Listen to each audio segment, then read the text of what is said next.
घने जंगलों से घिरे एक शांत गांव के किनारे पर हर पूर्णिमा को घोल की आवाज की एक डरावनी लेकिन मनमोहक आवाज हवा में भर जाती थी।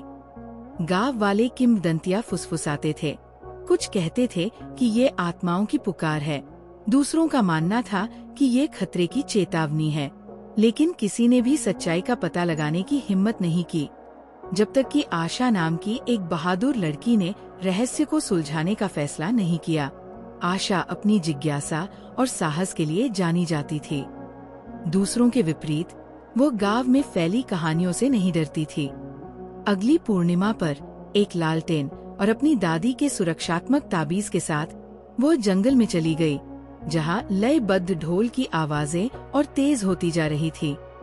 जंगल छायाओं से भरा हुआ था और आवाज उसे उसके दिल में गहराई तक ले जाती हुई लग रही थी। घंटों लगने के बाद वह बेलों और काई से ढकी एक छिपी हुई गुफा में पहुंची। ढोल की आवाज अब बहरा कर देने वाली थी, उसके शरीर में कंपन पैदा कर रही थी। एक गहरी सांस लेते हुए वो अंदर चली गई। गुफा की दीवारों में जड़े क्रिस्टल से जगमगाती रोशनी धीरे धीरे चमक रही थी। बीच में संगीत वाद्य यंत्रों का एक घेरा था, ड्रम, बांसुरी और घंटियां, जिनमें से प्रत्येक पर जटिल डिजाइन उकेरे गए थे। वे अपने आप चलते थे, जिससे एक सामंजस्यपूर्ण सिम्फनी बनती थी। आशा को एहसास हुआ कि ये वाद्य यंत्र मंत्रमुग्ध थे और वे बेतरतीब ढंग से नहीं बज रहे थे।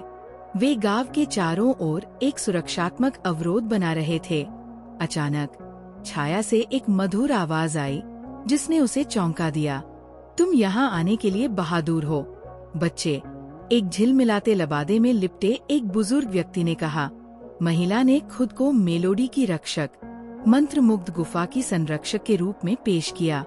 उसने समझाया कि वाद्य यंत्र सदियों से गांव की रक्षा कर रहे थे, खतरों को दूर कर रहे थे और समृद्धि ला रहे थे।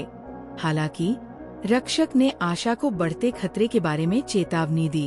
एक अंधेरी शक्ति आ रही थी और अवरोध को मजबूत करने के लिए वाद्य यंत्रों को एक शुद्ध हृदय वाले व्यक्ति की आवश्यकता थी, जो उन्हें सामंजस्यपूर्ण ढंग से बजा सके।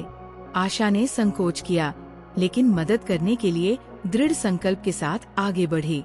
रखवाले ने उसे ढोल, फिर बांसुरी और अंत में घंटियां बजाते हुए मार्गदर्शन किया। गुफा में एक शक्तिशाली धुन गूंज उठी और चमकते हुए क्रिस्टल चमकीली रोशनी में फूट पड़े। बाहर का अंधेरा पीछे हटता हुआ लग रहा था और गांव एक बार फिर सुरक्षित हो गया। अगली सुबह आशा गांव लौट आई, लेकिन उसने गुफा और उसके जादू का रहस्य छिपाए रखा। उसने गांव वालों को सिर्फ इतना बताया कि ढोल की आवाज से डरने की जरूरत नहीं है, बल्कि ये सुरक्षा का संकेत है। उस दिन से उसे गांव की गुमनाम हीरो के रूप में जाना जाने लगा, जिसने पूर्णिमा की रोशनी में उन सभी को बचाया था।